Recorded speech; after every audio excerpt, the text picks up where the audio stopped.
நான் கலந்துக்கிட்டா நீங்க உடனே பர்மிஷன் கொடுத்துருவீங்க. ப்ராக்டிக்கலா பேசணும். இப்ப நம்ம இது வந்து விஜய் நான் கலந்துக்காதனால தான் டப் டப்னு பெர்மிஷன் கிடைச்சது. ஒரே நாள்ல தமிழ்நாடு ஃபுல்லா எல்லா மாவட்டத்திலயுமே போராட்டம் நடந்தது எஸ்ஆர் எடுத்து. இது வந்து மத்திய அரசின் கொடுத்துருவீங்களா அப்படின்னு கேட்கும் போதே ஒரு கேள்வி வந்து வைப்பாங்க, முதல்ல விஜய் அவர்கள் கேட்டாரா பர்மிஷன்? ரெகுலரா நடக்கிறது தானே மேடம். நம்ம புதுசா அதுக்காக மறுபடியும் அந்த அந்த அந்த மீடியா விஷயங்கள் பிரச்சனைகள் இதெல்லாம் உருவாக்க தேவையில்லை. ஓகேங்களா? நம்ம வந்து கேட்டுட்டு கொடுக்கல அப்படின்னு சொல்லிட்டு அதுக்கு ஒரு சண்டே போட்டுன்னு நமக்கு இந்த விஷயம் நீத்து போகக்கூடாது.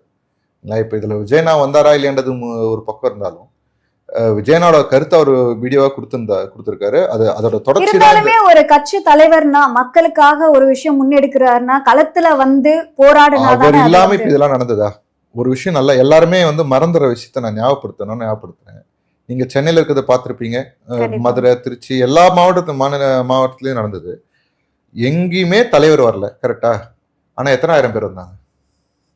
இதே மத்த கட்சிக்கு வருவாங்களா? நீங்க சொல்றீங்களா தலைவர் வந்து தானே செய்யணும் எல்லா கட்சியிலையும் சொல்றீங்களா?